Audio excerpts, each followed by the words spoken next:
یہ خانزادہ حویلی کا منظر ہے جہاں پرانی روایتوں کو بہت فوقیت دی جاتی تھی۔ آج اسی رسم کو جاری رکھنے کے لیے اس حویلی کے دادا جان مہابیر خانزادہ، جن کی بیوی لائبہ خانزادہ جو ہمیشہ ان کے ساتھ رہتی تھی ہر فیصلے میں، دادا جان آج ایک فیصلہ کر چکے تھے اپنے دونوں بیٹوں کبیر خانزادہ اور شہید خانزادہ کے بچوں کا۔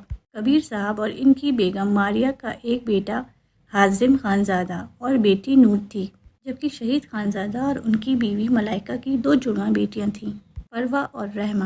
فروا وہ لڑکی تھی جس سے حازم خانزادہ کی منگنی بچپن میں ہی ہو گئی تھی۔ وہ دونوں بھی ایک دوسرے کو چاہتے تھے۔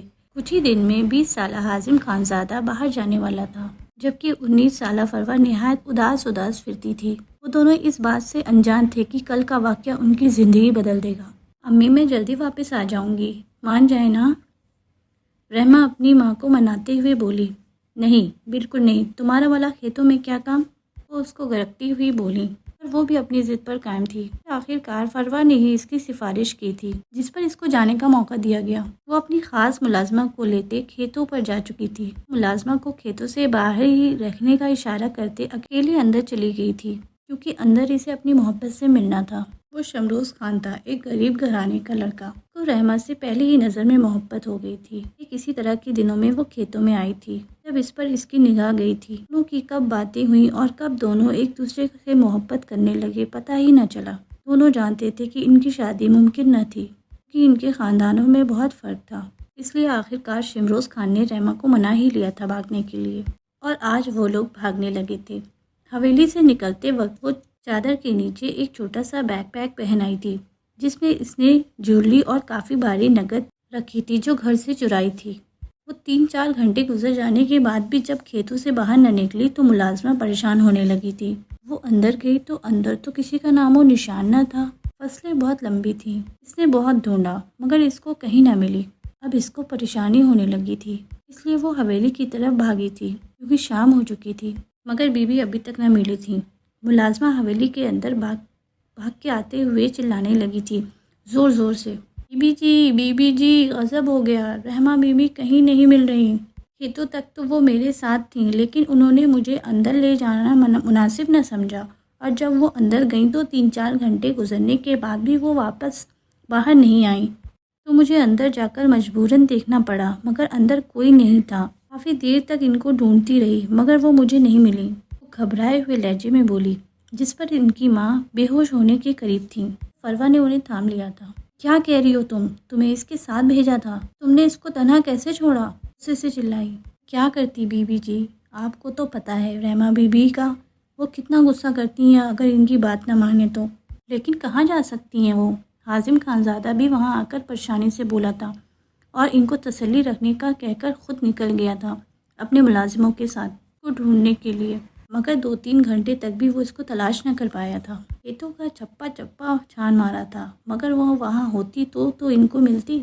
وہ تھکا ہارا لوٹا، مگر اس کے چہرے پر ناکامی دیکھ کر پوری حویلی دہل گئی تھی، کیونکہ ان کی حویلی کی لڑکی کا غائب ہو جانا ان کو معاشرے میں کہیں منہ دکھانے لائق نہ چھوڑا تھا۔ سچ سچ بتاؤ، تم کچھ ایسا جانتی ہو جو ہمیں نہیں معلوم؟ حازم نے زرق نگاہوں سے اس گھبرائی ہوئی ملازمہ کو دیکھتے ہوئے کہا تھا، جو اپنے لب کچل رہی تھی اور کبھی اپنے ہاتھ مسل رہی تھی۔ اس کی دہاڑنے پر وہ اس دفعہ فر سچ بولنے لگی تھی۔ معاف کیجیے سرکار، مجھے کہنا تو نہیں چاہیے، مگر بی بی کافی عرصے سے ایک لڑکے سے مل رہی تھیں۔ وہ تو میں نے ان کو چھپ کر دیکھ لیا تھا، لیکن جب ان کو اس بات کی حقیقت کا معلوم ہوا تھا تو انہوں نے مجھے دھمکایا تھا کہ اگر میں نے کسی کو بھی بتایا تو میری بچی کو مار دیں گی، اس لیے میں کچھ نہیں بولی تھی۔ کون ہے وہ لڑکا، بتاؤ ہمیں؟ دادا جان ایک دم غضبناک لہجے میں بولے تھے جب اس نے بتایا تاکہ وہ اس کو خود تو نہیں جانتی، لیکن اس نے اس لڑکی کا گھر دیکھ رکھا ہے۔ حازم خان اپنے باپ اور تایا چچا کے ساتھ نکلا تھا اس کے گھر جانے کے لیے، یقیناً وہ لڑکا اس کو اپنے گھر ہی لے کر گیا ہوگا۔ دوسری طرف شمروز خان کے ماں باپ غریب کسان لوگ تھے۔ باپ محمد بخش اور بیوی مینا گل نہایت سادہ سی عورت تھی، جن کی 2 ہی اولادیں تھیں، ایک شمروز خان جو 20 سال کا تھا، جبکہ ایک چھوٹی بیٹی گل رخ تھی جو نہایت معصوم تھی اور گڈے گڑیوں سے کھیل کر اس کا دل خوش ہوتا تھا۔ وہ زیادہ تر اپنی سہیلی کے گھر ہی پائی جاتی تھی، کبھی اس کے ساتھ لوڈو کھیلتی تو کبھی اس کے ساتھ کیرم کھیلتی، کیونکہ ان کے گھر کے حالات اتنے بہتر نہ تھے کہ وہ خود کھلونے افورڈ کر سکتی۔ ابھی بھی اس کی اماں پریشانی سے اپنی بیٹی کا انتظار کر رہی تھیں جب اچانک زوردار آواز میں دروازہ دھڑدھڑانے لگا۔ وہ دہلتی ہوئی فوراً دروازہ کھولنے کو لپکیں۔ جب انہوں نے دروازہ کھولا تو 3-4 مرد بغیر اجازت اندر داخل ہو رہے تھے۔ تم کون؟ کیوں ہمارے گھر میں ایسا ہی چلا آ رہا ہے؟ ہم تو تم کو جانتا بھی نہیں ہے، گھبرائی ہوئی سی بولی۔ وہ دہاڑتے ہوئے بولے، شمروز خان کیا تمہارا ہی بیٹا ہے؟ کہاں ہے وہ؟ اس کو باہر نکالو۔ ایسے چلائے کہ وہ ایک دم سہم سی گئی۔ ہاں، شمروز خان میرا ہی بیٹا ہے، مگر آج وہ صبح سے پتہ نہیں کہاں غائب ہے۔ نہیں معلوم۔ اس کو کیسے جانتے آئے تم؟ کیا کچھ ہوا ہے؟ وہ پریشانی سے بولی۔ سب کچھ تمہارے بیٹے نے ہی تو کیا ہے پاگل عورت۔ تمہارا بیٹا ہماری بیٹی کو بھگا کر لے کے آئے۔ ایسے کیسے ہو سکتا ہے؟ میرا بیٹا ایسا نہیں کر سکتا۔ معافی کرتی ڈھیسی گئی تھی جب وہ غصے سے دہاڑے تھے۔ تمہارے بیٹے کا کیا تو تم لوگوں کو ہی بھگتنا پڑے گا۔ ابھی وہ کہہ ہی رہے تھے جب ان کی 12 سالہ بیٹی اپنی دوست کے گھر سے کھیل کر آئی تھی۔ اماں اماں میں آ گئی، آپ کو پتہ ہے مینا نے مجھے لڈو بھی کھلائی، بہت مزہ آیا، وہ پیاری سی آواز میں آتے ہوئے بولی، جس پر سب کی نظروں کا مرکز اور بن گئی تھی، جبکہ اس کی ماں نے دل میں دعا کی تھی کہ کاش اس کی بیٹی اس وقت نہ آتی، کیونکہ وہ لوگ جن نظروں سے اس کی بیٹی کو دیکھ رہے تھے وہ بالکل اچھی نہیں تھی۔ اب تو تمہاری بیٹی ہی تمہاری بیٹے کا کیا ہوا کفارہ ادا کرے گی۔ چلو، وہ اس کو زبردستی کھینچنے لگے تھے۔ چھوڑو مجھے، چھوڑو اماں، مجھے نہیں جانا۔ ماں، وہ رو رہی تھی، چلا رہی تھی، مگر اس کے سننے والا کوئی نہ تھا۔ نکلتے وقت اس کا باپ جو ابھی کھیتی باڑی کر کے آیا تھا ان لوگوں کو روکتا، یہ کیا کر رہے ہیں آپ لوگ؟ میری بیٹی کو کہاں لے جا رہے ہیں؟ انہوں نے غصے سے اس کو بھی ساری بات سے آگاہ کیا تھا، جس پر ان کے ہاتھ سے ان کے اوزار گر گئے تھے، ان کے کندھے ڈھلک گئے تھے۔ یہ کیا کر دیا ان کے بیٹے نے؟ اب گناہ تمہارے بیٹے کا ہے تو تمہاری بیٹی ہی ہرجانہ ادا کرے گی محمد بخش، وہ اس کو دھمکاتے ہوئے بولے تھے اور وہاں سے چلے گئے تھے۔ ٹھیک اسی طرح ہوا تھا۔ انہوں نے لاکھوں دعائیں کی تھیں کہ ان کا بیٹا شمروز واپس آ جائے، کہ ان کی بیٹی کو اس کے کیے کی سزا نہ بھگتنی پڑے، مگر ان کا بیٹا مطلبی ٹھہرا تھا، نہ وہ واپس آیا اور نہ ہی ان کی بیٹی کو لے کر آیا تھا، اس لیے فیصلہ ان کے حق میں ہوا تھا۔ انہوں نے محمد بخش کی 12 سالہ بیٹی کو رخ حازم خانزادہ کے نکاح میں دے دیا تھا، وہ جو بالکل بھی اس نکاح کے حق میں نہیں تھا، آخر روایت کی بیڑیوں میں جکڑا گیا تھا۔ کیوں نہیں سمجھتے بابا آپ مجھے؟ نہیں کرنی، میں صرف عروہ سے شادی کرنا چاہتا ہوں، وہی میری محبت، آپ کیسے کر سکتے ہیں ایسا؟ اپنے بابا پر چلایا تھا جب اس کے دادا کی آواز نے اس کی زبان کو لگام دی تھی۔ خبردار حازم، تمہیں بولنے کا حق نہیں ہے، ہم ہی اس گاؤں کے کرتا دھرتا ہیں اور ہم ہی فیصلہ کرنے پر مجبور ہیں۔ ان کے گھر کے لڑکے نے ہماری بیٹی کو بھگایا ہے تو ان کی بھی لڑکی بنی ہو کر آئے گی، وہ غصے سے چلائے تھے جب وہ ان کو دیکھتے ہوئے بولا تھا، ایک معصوم کو سزا کیوں دینا چاہتے ہیں آپ؟ آخر اس بچی کا کیا قصور ہے جو آپ اس کو میرے ساتھ مجبوراً باندھ رہے ہیں؟ اس کی ساری زندگی تباہ ہو جائے گی، وہ غصے سے بولا۔ جو وہ گندے اشغال کر رہے تھے یہ تو اس کے بھائی کو سوچنا چاہیے تھا نا، جب اس کے اپنوں نے اس کا نہیں سوچا تو ہم کیوں سوچ رہے ہیں؟ یہ بات حرف آخر ہے، تمہیں اس سے نکاح کرنا ہی ہوگا ورنہ تم میرا مرا منہ دیکھو گے۔ غصے سے دہاڑے تھے جب اس کو یہ نکاح زبردستی ہی صحیح کرنا پڑا۔ یہ خبر فروا پر بجلی بن کر گری تھی کہ وہ وہیں بے ہوش ہو کر گر گئی تھی اور اسے اٹھا کر کمرے میں لے جایا گیا تھا۔ مردان خانے میں اس کا نکاح ایک 12 سالہ چھوٹی بچی گلرخ سے ہو گیا تھا۔ وہ اپنا سر تھامے ادھر ادھر ٹہل رہا تھا جب اس نے اپنے پیچھے چھوٹے چھوٹے قدموں کی آہٹ سنی۔ وہ تو ابھی کسی سے بھی ملنا نہیں چاہتا تھا، لیکن آواز سنتے ہی اس کے جسم میں کرنٹ دوڑ گیا تھا۔ ہم تمہارا دلہن ہے، ہمارے ساتھ لوڈو کھیلے گا؟ اس نے پلٹ کر جھٹکے سے دیکھا، جہاں پٹھانی فراک میں ملبوس اس کی 12 سالہ بیوی گلرخ آنکھوں میں اشتیاق لیے ناک سرتی بولی تو حازم خانزادہ اس چھوٹی سی لڑکی کو گھورنے لگا۔ پہلی سوچ جو اس کے ذہن میں آئی تھی وہ یہ تھی کہ اس کو مردان خانے کا بتایا کس نے کہ وہ یہاں ہے؟ دوسرا، یہاں آتے ہوئے اسے کس کس مرد یا لڑکے نے دیکھا ہوگا؟ سوچ آتے ہی اس کا فشار خون بلند ہو گیا تھا۔ شرافت سے اندر جاؤ، مردان خانے میں قدم رکھا تو ٹانگیں توڑ دوں گا، وہ شدید غصے میں بولا تھا۔ یہ سوچ ہی دماغ خراب کر رہی تھی کہ اس کو یہاں آتے وقت کس کس نے دیکھا تھا۔ یہ ستم کم نہیں تھا کہ روایت کے چلتے اس کا نکاح 12 سال کی لڑکی سے ہو گیا تھا اور اب وہ اسے لوڈو کھیلنے کا کہہ رہی تھی۔ نکاح کیا تھا یا بچی کو گود لیا تھا اس کو سمجھ میں نہیں آ رہا تھا، مگر اس کے اس انداز پر گل کو بہت غصہ آیا تھا، کیونکہ اس کو اس کی اماں نے سمجھا کر بھیجا تھا کہ شوہر آپ کا دوست ہوتا ہے، وہ آپ سے باتیں کرتا ہے، آپ اس سے ہر بات کر سکتی ہیں اور اس کے ساتھ کھیل بھی سکتی ہیں، مگر اپنے شوہر کو یوں غصے میں اس کو ڈانٹا دیکھ کر اس کا دل بری طرح کھٹکا ہوا۔ تبھی وہ اپنی سرخ ناک سکڑتے ہوئے بولی تھی، سب صحیح کہتا ہے، تم صرف چدر چدر کرتا ہے۔ وہ جو صبح سے لوگوں کو یہ کہتے سن رہی تھی کہ حازم خانزادہ غصے کا بہت تیز ہے، بہت بری سزا دیتا ہے، یا غصے میں لوگوں کو مار بھی دیتا ہے، ایسی باتیں اس کے ذہن میں گھر کر گئی تھیں۔ تبھی وہ غصے سے کہتے پلٹنے لگی جب حازم نے اس کا بازو پکڑا۔ ارادہ اس کو ڈانٹنے کا تھا، پر اس کے معصوم آنکھوں میں آنسو دیکھ کر پل بھر کو تھم سا گیا تھا۔ اتنی شفاف آنکھیں شاید ہی اس نے کسی کی دیکھی تھی جتنی اس چھوٹی سی لڑکی کی تھی۔ وہ اگلے ہی پل ان میں کھو سا گیا تھا۔ مگر یہ بات یاد آتی ہے کہ اس کی منگ تو فروا ہے۔ اس نے ایک جھٹکے سے اس کا بازو چھوڑا۔ تم یہاں نہیں رک سکتی، یہاں آنے کی اجازت کسی عورت کو نہیں ہے، سمجھی تم؟ یہاں جو کوئی بھی لڑکی آتی ہے اس کے ساتھ بہت برا سلوک کیا جاتا ہے اور سخت سزا دی جاتی ہے۔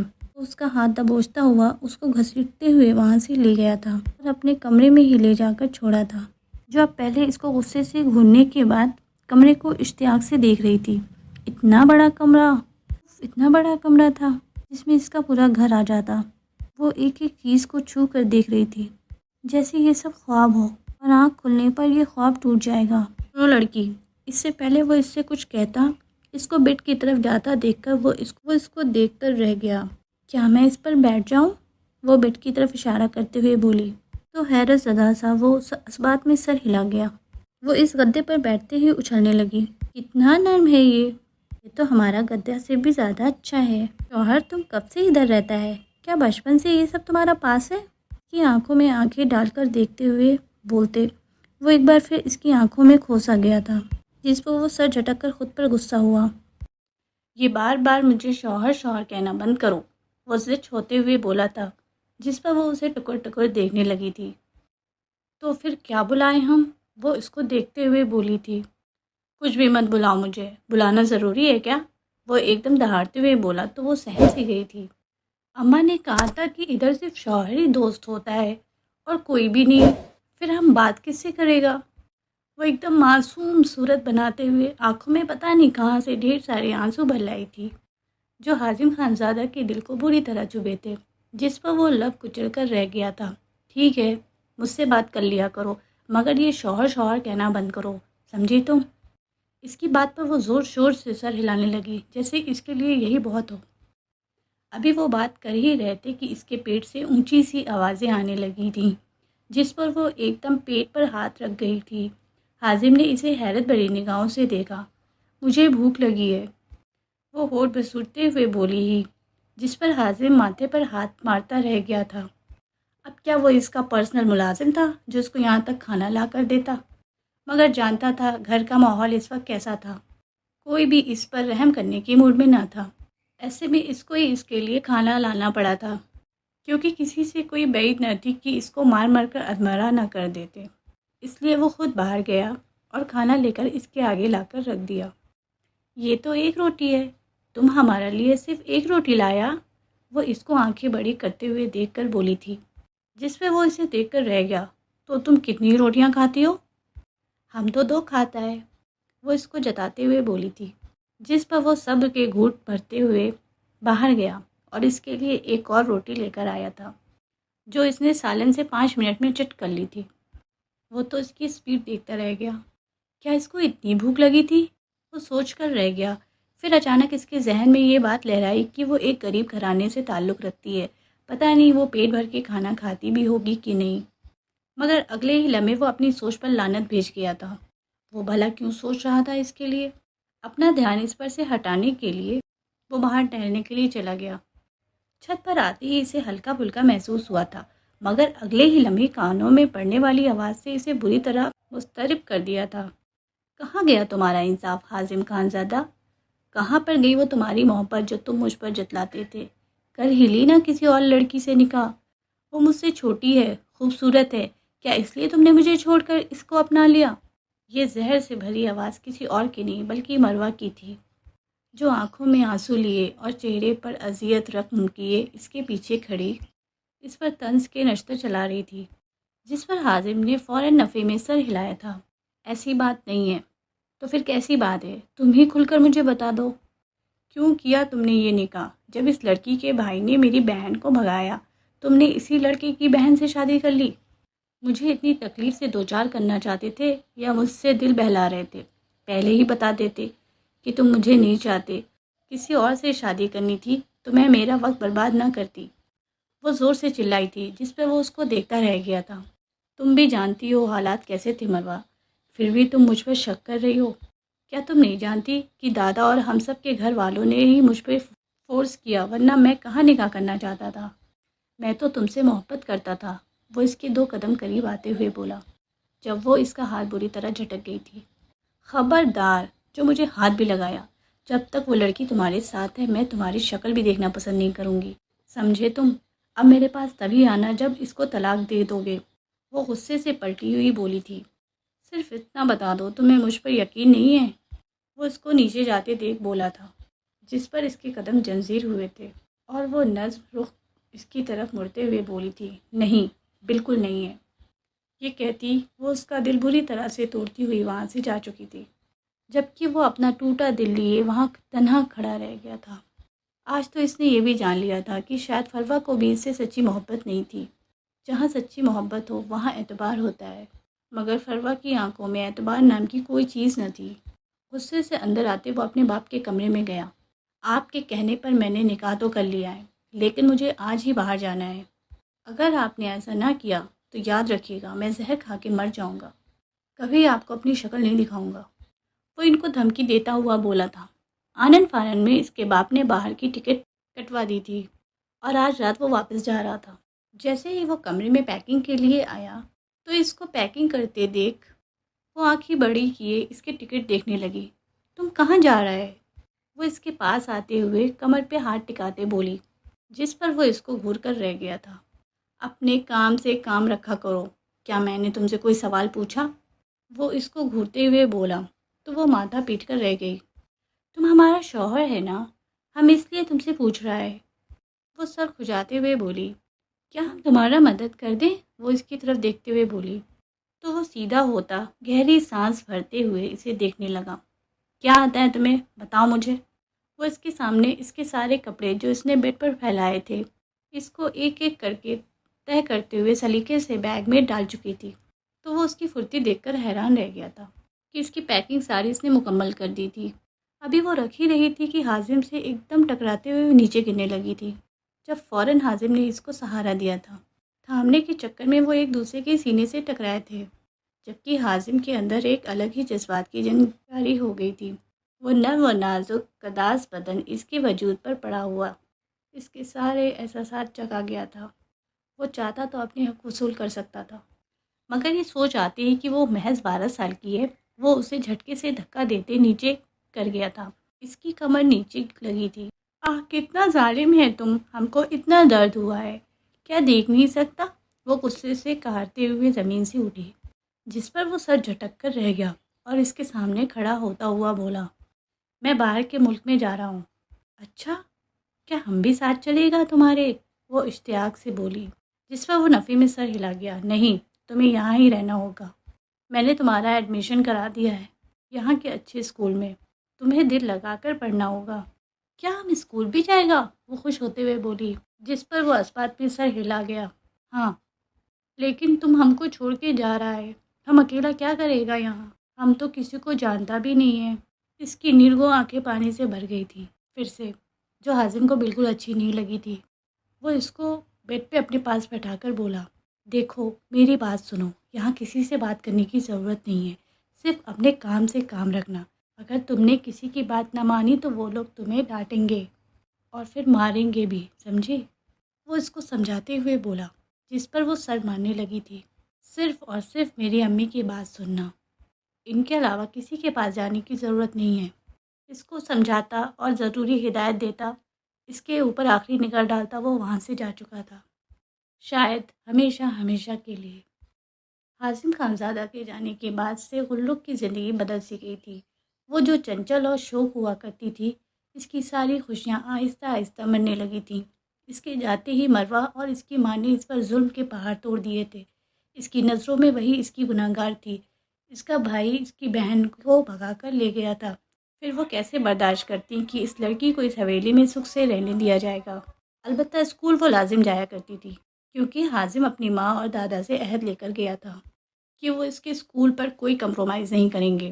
اس کو بڑے اسکول میں داخلہ دلایا گیا تھا جہاں وہ جاتی تھی۔ وہ ذہین ہونے کے باعث اچھی خاصی کلاسز اسکپ کر چکی تھی۔ 15 سال کی عمر میں وہ اپنا میٹرک کلیئر کر کے 16 سال کی ہوتے ہی اسے کالج میں ایڈمیشن دلا دیا گیا تھا، وہ بھی صرف حازم کے کہنے پر، ورنہ اس کی تو اس حویلی میں کوئی اوقات ہی نہ تھی۔ جب وہ اسکول بھی جاتی تو اس کو گھر آ کر حویلی کے سارے کام کرنے پڑتے تھے، چاہے وہ کسی کی چائے ہوتی یا برتن دھونے ہوتے۔ مروہ اور اس کی ماں اکثر کام اسی سے کرواتی تھی، جبکہ کھانا بھی اس کو تنہا کمرے میں دے دیا جاتا تھا۔ کالج جا کر اس کو زندگی کا شعور تو حاصل ہو گیا تھا، مگر حویلی میں رہتے اسے وقت سے پہلے بڑا ہونا پڑا تھا۔ اس کے بازوؤں اور کمر پہ کچھ ایسے کافی نشانات تھے جو مروہ کے ظلم و ستم سے آئے تھے، مگر اس سے تو سبھی انجان تھے۔ مروہ کی نظر میں وہ اس کی بھی قصوروار تھی، کیونکہ اس نے حازم کو اس سے ہمیشہ ہمیشہ کے لیے چھین لیا تھا۔ ان دنوں مروہ کا بھی رشتہ آیا تھا، جو کہ انہوں نے حازم سے بغیر اجازت لیے ہی طے کر دیا تھا۔ اب حویلی پہلے کی طرح نہیں رہی تھی، بہت سی تبدیلیاں آ چکی تھیں اس حویلی میں، جیسے رشتہ توڑ دینا یا پھر رشتہ جوڑ لینا۔ 5 سال بیت گئے تھے حازم کو یہاں سے گئے ہوئے۔ اپنی ماں کے علاوہ وہ کسی اور سے بات تک نہیں کرتا تھا، جبکہ واپس تو وہ لوٹنا ہی نہیں چاہتا تھا۔ اس کی بیوی دکھنے میں کیسی ہے، وہ کیا کرتی ہوگی، اس کی اسے کچھ بھی خبر نہ تھی۔ ایک رات حازم کو فون آیا کہ اس کے دادا انتقال کر چکے ہیں، اس لیے اسے ایمرجنسی بیسس پر واپس آنا پڑا تھا۔ 5 سال بعد وہ اس سرزمین پر قدم رکھ رہا تھا جہاں اس نے نہ آنے کا وعدہ کر لیا تھا۔ یہاں اس کی وہ بیوی رہتی تھی جو اس سے 8 سال چھوٹی تھی۔ وہ جانتا تھا کہ اگر وہ یہاں آ جاتا تو یقیناً دوبارہ اسے اس کے پلو باندھ دیا جاتا۔ وہ باہر رہ کر باہر کی رنگیلیوں کا عادی ہو چکا تھا، باہر کے ماحول میں ڈھل چکا تھا۔ بھلا اس کو یہاں کی سادگی کہاں بھاتی؟ مگر جیسے ہی وہ اس حویلی میں پہنچا تو باہر کھڑی لڑکی کو دیکھ کر دنگ رہ گیا تھا۔ یہ کوئی عام لڑکی نہ تھی، نہایت سرخ و سفید رنگ کی لڑکی، جس کی گہنی پلکیں اس کے آرزوؤں پر گر رہی تھیں، جبکہ سرخ لب اسے بری طرح اپنی طرف متوجہ کر گئے تھے۔ وہ اس کے آگے آتا ہوا بالکل تھم سا گیا تھا، جہاں سے ہلنا ممکن ہی نہ ہو۔ وہ کچھ کہنا چاہتا تھا، مگر اس کے لب بھی ساکت ہو چکے تھے اور بولنے سے انکاری تھے۔ جب اس نے یہ آگے بڑھ کر اسے مخاطب کیا، اندر آ جائیں، سب آپ کا ہی انتظار کر رہے ہیں، وہ اس کو دیکھتے ہوئے بولی تھی اور اندر جا چکی تھی جیسے کوئی روبوٹ ہو۔ وہ سمجھ نہ سکا کہ کون تھی یہ، کیا اس کی بیوی تھی، کیونکہ کافی عرصے بعد اسے دیکھ رہا تھا، مگر اپنی حویلی میں تو سبھی لوگوں کو جانتا تھا۔ وہ یقیناً یہ گلرخ ہی تھی۔ وہ سوچ کر رہ گیا اور اندر چلا گیا تھا جہاں ایک کوہرام مچا ہوا تھا۔ جنازہ بس اٹھنے ہی والا تھا، اسی کا انتظار کر رہے تھے سب۔ جیسے ہی وہ آیا کچھ ہی دیر میں جنازہ اٹھایا گیا تھا۔ پوری حویلی چیخوں سے لرز اٹھی تھی۔ رات کو جب وہ اپنے کمرے میں آیا تو سر پکڑ کے بیٹھ گیا تھا۔ دادا کی تمام باتیں اسے یاد آ رہی تھیں۔ ابھی وہ غمگین سا بیٹھا ہی ہوا تھا کہ جب دروازے پر دستک دیتا کوئی اندر داخل ہوا تھا۔ اس کے سامنے دیکھا تو گلرخ ہاتھوں میں چائے لیے موجود تھی۔ اس کو کیسے پتا کہ اس وقت اسے چائے کی شدید طلب محسوس ہو رہی تھی؟ وہ سوچ کر رہ گیا۔ گلرخ نے اس کے سامنے کپ کیا، یہ لیجئے، جو اس نے فوراً تھام کر اپنے لبوں سے لگایا تھا۔ چائے کا ذائقہ اس کو بہت پسند آیا تھا، جبکہ سر درد جاتا محسوس ہو رہا تھا۔ اس کو چائے دے کر وہ باقی کا کمرہ سمیٹنے لگی تھی جب وہ گلا کھکارتے ہوئے بولا تھا، کیسی ہو؟ اس کے 2 لفظی سوال پر اس کے ہلتے ہاتھ رک گئے تھے۔ اپنی جگہ جم سی گئی تھی وہ۔ آخر جب اسے لوٹنے کا خیال آ ہی گیا تھا تو وہ اس سے آ کر پوچھ رہا تھا کہ کیسی ہو تم، جبکہ وہ خود اس کو جہنم میں جھونک گیا تھا تن تنہا۔ زندہ ہوں، جیسے اس نے 2 لفظی سوال کیا تھا، اس نے بھی 2 لفظی جواب دے کر اس کا منہ بند کر دیا تھا۔ یہ کہہ کر وہ بیڈ کے دوسرے کنارے پر بیٹھ گئی تھی۔ یقیناً سونے کا ارادہ تھا۔ تم یہاں، اس کا کہنے کا مطلب تھا کہ تم بھی یہاں سونا چاہتی ہو۔ جب وہ اسے دیکھ کر رہ گئی تھی، آپ کے جانے کے بعد سے یہ میرا کمرہ رہا ہے، اگر آپ کہتے ہیں تو میں چلی جاتی ہوں۔ وہ اٹھ کر کھڑی ہو گئی تھی جب وہ تیزی سے نفی میں سر ہلا گیا تھا۔ میں نے ایسا تو نہیں کہا۔ وہ اسے دیکھ کر رہ گیا تھا۔ دل چاہ رہا تھا کہ وہ اس سے بات کرے، مگر وہ تو بولتی ہی نہیں تھی شاید۔ اس کے نہ کہنے پر وہ پھر سے بیڈ پر بیٹھ گئی تھی۔ جب حازم کی نگاہ اس کی گردن کے نشان پر پڑی، یہ کوئی ایسا نشان تو نہ تھا، یہ تو کسی کے زخم دینے کا نشان تھا۔ وہ فوراً اس کے بال پیچھے کرتا اس کی گردن پر ہاتھ رکھ گیا تھا۔ جب وہ کرنٹ کھا کر جھٹکے سے اٹھی تھی، یہ کیا کر رہے ہیں آپ؟ وہ اس کو دیکھتے ہوئے بولی، لیکن وہ اس کے قریب آ کے اس کو جھٹکے سے پلٹتا، اس کے زپ نیچے کرتے قمیض سرکاتے اس کے جسم کو ٹٹولنے لگا تھا جہاں ان گنت نشانات تھے۔ اسے دیکھتے اس کی آنکھیں حیرت سے پھٹی رہ گئی تھی۔ کیا ہے یہ سب؟ کون کرتا رہا ہے تمہارے ساتھ یہ ظلم؟ ادھر دیکھو میری طرف، جواب دو مجھے۔ وہ اس کی آنکھوں میں آنکھیں ڈالتا زور سے چیختے ہوئے بولا تھا۔ آپ خود ہی تو مجھے اس برزخ میں چھوڑ گئے تھے، تو پھر اب کیوں پوچھ رہے ہیں؟ یہ طرز کس کے لیے آپ کی آنکھوں میں؟ وہ اسے دیکھتی ہوئی درد سے چلا اٹھی تھی جب وہ کچھ کہنے لائق ہی نہ رہا تھا۔ سننا چاہتے ہیں آپ کہ یہ زخم مجھے کس نے دیے؟ تو سن لیں دھیان سے۔ مجھے یہ زخم آپ کی محبت مروہ نے دیے ہیں، کیونکہ اس کی نظر میں ہی قصوروار رہی ہوں رشتہ توڑنے کی، سمجھ گئے آپ؟ یہ کہتے اس کی آنکھیں پھل پھل کر کے بہنے لگتی ہیں۔ جب وہ اگلے ہی لمحے اس کے آنسو پوچھنے گیا تھا، تم نے یہ سب کسی کو بتایا کیوں نہیں؟ مجھے ہی بتا دیتی۔ آپ نے کبھی پلٹ کر میری خبر لی جو میں یہ سب آپ کو بتاتی؟ وہ نہ چاہتے ہوئے بھی اس سے شکوہ کر گئی تھی، جس پر حازم کو اس پر جی بھر کے پیار آیا تھا۔ مجھے نہ صحیح میری ماں کو ہی بتا دیتی، کم سے کم وہ اس کی خبر لیتی۔ وہ آرام سے ایسے بولا جس پر وہ تمسخانہ انداز میں سر جھٹک کر رہ گئی تھی۔ یہاں میری طرفداری کوئی نہیں کرتا، آپ بھی تو چلے گئے تھے نا، مجھے آپ سے بھی کوئی امید نہیں، وہ اپنے ہاتھ مسلتے ہوئے بولی تھی اور دوبارہ لیٹ گئی تھی، جبکہ وہ حازم کو پچھتاوے کے ناگوں کے درمیان رستہ چھوڑ گئی تھی۔ میں تمہیں تمہارا حق دلا کر رہوں گا، وہ خود سے وعدہ کرتا ہوا بولا تھا۔ صبح جب وہ ناشتے کے لیے نیچے آیا تو مہمان ابھی موجود تھے۔ جیسے ہی وہ سب کے لیے کھانا سرو کر رہی تھی، حازم کی نگاہ اس کی طرف جا رہی تھی، جبکہ مروہ جو خود سالوں بعد حازم کو دیکھ رہی تھی، جو اور بھی خوبرو ہو کر باہر سے آیا تھا، مروہ کا دل بھانٹر کی طرح جلنے لگا تھا۔ آخر وہ کیسے حازم کو چھوڑ کر کسی اور سے منگنی کر سکتی تھی؟ یہ تو اور خوبرو اور شاندار ہو گیا تھا اور زیادہ پیسے کمانے لگا تھا، جس کی اور زیادہ شہرت ہو گئی تھی۔ اب اسے رہ رہ کر پچھتاوا ہو رہا تھا۔ اس نے ایک جلن بھری نگاہ غرلوق پر ڈالی تھی جو سب کو کھانا سرو کر رہی تھی، مگر اس حازم خانزادہ کی نگاہوں کا مرکز تو صرف اور صرف غرلوق ہی تھی۔ جیسے ہی اس نے حازم کو کھانا سرو کیا تو اس نے اس کا ہاتھ تھام کے ساتھ والی کرسی پر بیٹھا دیا، جس پر سبھی حیران نظروں سے اسے دیکھنے لگے تھے۔ آپ سب مجھے کیوں دیکھ رہے ہیں؟ اپنا ناشتہ کیجیے، جیسے سب کر رہے ہیں یہ بھی ناشتہ کرنے لگی ہے۔ میں کب سے دیکھ رہا ہوں یہ سب کو کھانا سرو کر رہی ہے، کبھی کسی کو کوئی چیز لا کر دے رہی ہے، کبھی کسی کو پانی دے رہی ہے، کبھی کسی کو چائے دے رہی ہے۔ کیا آپ لوگوں نے اس کا خیال کیا ہے کہ اس کو بھی ناشتے کی ضرورت ہے؟ صبح سے بھوکے پیٹ میں اس کو گھن چکر کی طرح گھومتے دیکھ رہا ہوں، مگر اس کا احساس تو شاید کسی کو ہے ہی نہیں، وہ سب کو تاک تاک کر زیر کرتے ہوئے بولا تھا۔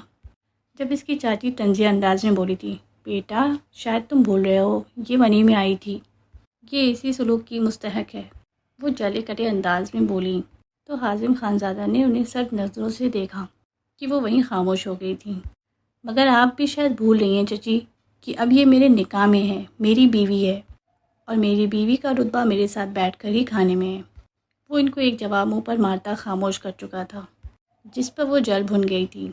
اور تم اٹھنے کی ضرورت نہیں ہے، چپ کر کے ناشتہ کرو، وہ اس کی پلیٹ میں ناشتہ ڈالتے ہوئے بولا تھا، جس پر اس کے گلے میں آنسوؤں کا گولا اٹکنے لگا تھا۔ پہلی بار شاید کسی نے اس کی طرفداری کی تھی۔ اس حویلی میں یہ پہلی بار اس نے ایک جگہ بیٹھ کر ناشتہ کیا تھا، وہ بھی ان لوگوں کا بچا ہوا نہیں بلکہ تازہ۔ اسے تو یاد بھی نہیں پڑتا تھا کہ کب اس نے تازہ ناشتہ کیا تھا۔ ان لوگوں کا بچا اور جھوٹا کھانے کی اس کی عادت بن چکی تھی۔ اس نے بامشکل اپنی آنکھوں کو آنسوؤں سے پاک کیا اور چھوٹے چھوٹے نوالے لے کر کھانے لگی۔ جب حازم نے اس کی پلیٹ میں اور کھانا ڈال دیا، جس پر وہ اسے گھور کر رہ گئی تھی، بس اتنا ہی کھاتی ہوں میں، وہ دھیرے سے منمنائی تھی، جس پر وہ اسے آنکھیں دکھاتا ہوا بولا، پورا ختم کرو اس کو۔ کہاں وہ بچپن میں 2 پراٹھے کھاتی تھی اور کہاں آج اس کے آدھے پراٹھے میں ہی بھوک ختم ہو گئی تھی۔ یہ دیکھ کر حازم کو شدید دکھ ہوا تھا۔ ناشتہ کرتے ہی مرد حضرات اپنے کاموں پر چلے گئے تھے، جبکہ عورتیں حویلی کے کام کرنے لگی تھیں۔ وہ بھی باقی عورتوں کے ساتھ سامنے والی حویلی چلی گئی تھی کھانا بنانے کے لیے، کیونکہ ان کے گھر میں فوتگی ہوئی تھی، اس لیے کھانا سامنے والی حویلی میں ہی بن رہا تھا۔ جیسے ہی وہ تھک کر آئی تو مروہ اور حازم کو لاؤنج میں بیٹھے دیکھ اس کے دل میں چبھن ہوئی تھی، وہ وہاں سے جانے لگی۔ جب مروہ اپنی کراری آواز میں بولی تھی، اوپر کہاں جا رہی ہو؟ ابھی تمہارا کام ختم نہیں ہوا ہے، تم شام سے پہلے اوپر نہیں جا سکتی، کیا پھر روٹین بھول گئی ہو تم؟ وہ آنکھوں میں طنز لیے اس کو دیکھتے ہوئے بولی تھی، جب وہ وہیں رک گئی تھی۔ میرے لیے چائے بنا کر لاؤ جلدی سے، اور خالی چائے مت لے آنا، ساتھ میں بسکٹ بھی رکھ لانا، وہ اس کو حکم دیتے ہوئے بولی تھی۔ جب اگلے ہی لمحے وہ جانے لگی تو حازم نے اس کا بازو پکڑ کر اسے نیچے بٹھایا تھا، جو سیدھے اس کی گود میں آ گری تھی، اور شرم سے اس کے گال سرخ ہوتے تمتمانے لگے تھے۔ یہ کیا کر رہے ہیں؟ وہ حیرت سے چلائی تھی، جبکہ مروہ کا اس کو دیکھ کر شدید جلن سے برا حال تھا۔ جس کو چائے چاہیے وہ جا کر خود بنا لے گا، تم مجھے کمپنی دو، میں تمہارا شوہر ہوں، تمہیں مجھے وقت دینا چاہیے، کیونکہ میں سب سے اہم ہوں تمہارے لیے، صحیح کہا نا میں نے؟ وہ اس کی آنکھوں میں گھورتا ہوا بولا تھا، جبکہ زور سے اس کو تام رکھا تھا کہ کہیں وہ اس کی گود سے نکل چلی نہ جائے۔ مگر جیسے ہی حویلی میں باقی لوگوں کو آتے دیکھا تو وہ اس کی گود سے اٹھ کر اوپر بھاگ چکی تھی، شرم سے دوہری ہوتی ہوئی۔ اب تو وہ کمرے سے رات تک نہ نکلنے والی تھی۔ وہ سوچ کر رہ گیا اور زیر لب مسکرا دیا تھا۔ نیچے بیٹھ کر بھی بور ہی ہونا تھا، سو وہ اس کے پیچھے ہی کمرے میں چلا گیا تھا، جہاں وہ نہ صرف چہرہ تھپتھپا رہی تھی۔ کیا ہوا؟ اوپر کیوں چلی آئی؟ وہ اس کو دیکھتے ہوئے بولا، جب وہ اس کو گھورنے لگی۔ نیچے یہ سب کرنے کی کیا ضرورت تھی؟ اس نے چائے تو بنانے کو کہا تھا، یہ تو میں شروع سے کرتی آ رہی ہوں، وہ اس کو جتاتے ہوئے بولی، جب وہ گہری نگاہوں سے دیکھتے اس کے قریب آنے لگا۔ ہاں، پہلے سے کر رہی ہو، کیونکہ پہلے میں یہاں موجود نہیں تھا، مگر اب میں یہاں ہوں، تمہیں کوئی کام نہیں کرنے دوں گا، کیونکہ تم میری بیوی ہو، سمجھی تم؟ وہ اس کے بالوں کی لٹوں کو کانوں کے پیچھے کرتے ہوئے بولا تھا، اور خود واش روم جا چکا تھا۔ پیچھے وہ کافی دیر ساکت کھڑی اس کے لمس کو محسوس کر رہی تھی۔ کیا اس سب کو معاف کر دے گی وہ؟ دن گزرتے گئے، حازم اس کے قریب سے قریب تر ہوتا جا رہا تھا، اس کی چھوٹی چھوٹی چیزوں کا خیال رکھتا، اس کا ہر بات میں ساتھ دیتا، اس کو سب سے بچاتا۔ اب عالم تو یہ تھا کہ وہ کہیں بھی اس کی آنکھوں سے غائب ہوتی تو حازم کی جان پر بناتی تھی۔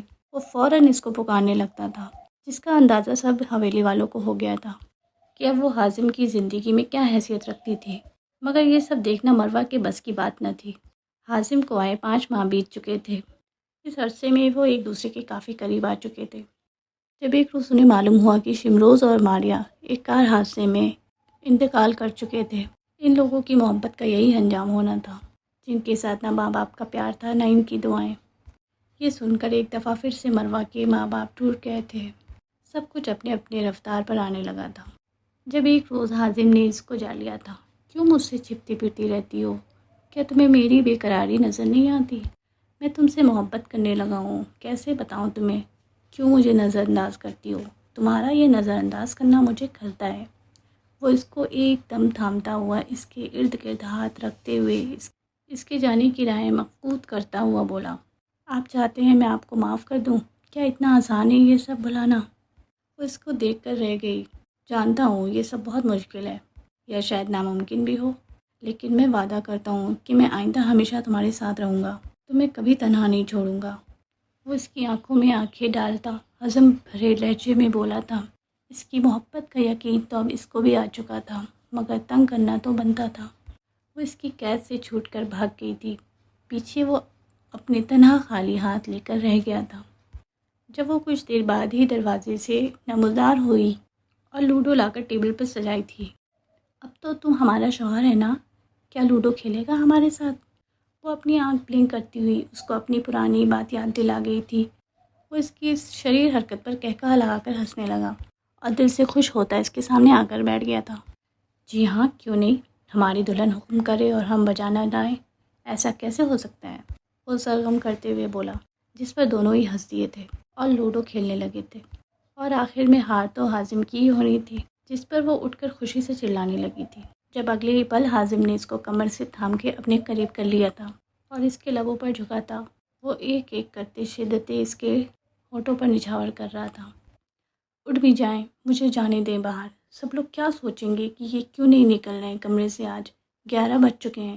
وہ اس کو ٹائم کا احساس دلاتے ہوئے بولی، مگر یہاں پرواہ کسے تھی؟ تو ہونے دو، ان کو بھی پتہ چلنا چاہیے کہ آج یہاں کیا ہو رہا ہے۔ وہ اس کو شریر نگاہوں سے دیکھتا ہوا بولا، جس پر وہ اپنا سرخ پڑتا چہرہ ہاتھوں سے چھپا گئی، جن پر وہ اپنے ہنستے ہوئے لب رکھ گیا تھا۔ اچھا چلو، تم بھی کیا یاد کرو گی، چلو نیچے چلتے ہیں۔ وہ تیار ہو کر نیچے آ رہے تھے جب مروہ چیخی تھی اس کو دیکھ کر، تم نے میرے حازم کو چھین لیا، میں تمہیں زندہ نہیں چھوڑوں گی۔ اس کی چال دیکھ کر مروہ کو بھی اندازہ ہو گیا تھا کہ اس نے حازم کو پورا تسخیر کر لیا ہے۔ اس کے چیخنے پر سارے حویلی والے صحن میں آ گئے تھے اور ان کو دیکھنے لگے تھے۔ اس کی ماں نے اس کو روکنا چاہا مگر وہ ان کا ہاتھ بدتمیزی سے جھٹک کر گلرخ پر چھپٹی تھی۔ جب بیچ میں ہی حازم نے اس کا ہاتھ دبوچا اور اس کو روکا تھا۔ خبردار مروہ، اگر تم نے اس کو ہاتھ لگانے کی بھی کوشش کی، ایک دفعہ تو وارن کر رہا ہوں، دوبارہ نہیں کروں گا، اگلے بار کی ذمہ دار تم خود ہوگی، اس کو تنبیہ کرتے ہوئے بولا۔ مگر وہ اس کا ہاتھ جھٹکتی ہوئی دوبارہ گلرخ کا بال تھام چکی تھی اور زور سے کھینچ پڑی تھی، مگر اگلے ہی لمحے خازم نے اس کا بازو جھٹکے سے کھینچ کر اپنے سامنے کرتے ہوئے اس کے منہ پر چٹاک کر کے تھپڑ مارا تھا کہ اس کے منہ سے خون کا ذائقہ کھل گیا تھا۔ تمہیں میں نے وارن کیا تھا نا کہ میری بیوی سے دور رہنا، سمجھی تم؟ سمجھتی کیا ہو خود کو، مطلب پرست عورت، تم ہمیشہ اس پر ظلم کرتی رہی اور آپ لوگ بت پرست بنے اس کا تماشا دیکھتے رہے۔ وہ ساری حویلی کو دیکھتا ہوا افسوس بھری نگاہوں سے بولا تھا، آج سے میں یہاں سے اپنی بیوی کو لے کر جا رہا ہوں، نہ مجھے آپ لوگوں کی شکل دیکھنی ہے اور نہ ہی میں یہاں رکنے کا ارادہ رکھتا ہوں۔ وہ ان کو جتاتے ہوئے بولا تھا، نہیں پلیز بیٹا ایسا مت کرو، یہاں سے مت جاؤ، ہم اس کو سمجھائیں گے۔ اس کے بابا بیچ میں آتے ہوئے بولے، کیا سمجھائیں گے بابا آپ اس لڑکی کو؟ یہ لڑکی میری بیوی پر ظلم کرتی رہی، میں تو کسی کو اس کے جسم کے زخم دکھا بھی نہیں سکتا، مگر آپ لوگ تو اندھے بن گئے تھے۔ جیسے وہ غصے سے بولا تھا جس پر سب شرمندہ نظر آنے لگے تھے۔ معاف کیجیے گا، میں یہاں رک تو نہیں سکتا، لیکن آپ لوگوں سے ملنے آتا رہوں گا۔ میں ان کی سنے بغیر اپنی بیوی کو لے کر یہاں سے جا چکا تھا۔ اس نے ایک ہفتہ پہلے یہ ارادہ کر لیا تھا کہ وہ شہر شفٹ ہو جائیں گے، تبھی وہ آج نکلنے والے تھے کہ جب یہ سب ہو گیا تھا۔ راستے میں جاتے ہوئے وہ گلرخ کو اس کے والدین سے بھی ملواتا گیا تھا، جو اس کو دیکھ کر بہت خوش ہوئے تھے۔ اس سے بہت دیر لپٹے رہے تھے، مگر یہ جان کر ان کو بہت خوشی ہوئی تھی کہ اب ان کی بیٹی کی زندگی میں خوشیاں آ گئی ہیں۔ جیسے ہی اس نے اپنے گھر میں قدم رکھا وہ بہت خوش ہوئی اور چاروں طرف دیکھنے لگی اور خوشی سے جھومنے لگی تھی۔ جب حازم نے اس کو پوچھا تھا، پسند آیا گھر؟ وہ اس کو دیکھ کر اشتیاق بھری نظروں سے بولا، مگر آپ سے زیادہ نہیں۔ وہ اس کے گال پر لب رکھتی اندر بھاگ چکی تھی، جبکہ وہ بھی اس کے پیچھے بھاگا تھا۔ اب ان کی دنیا میں خوشیاں ہی خوشیاں آنے والی تھیں۔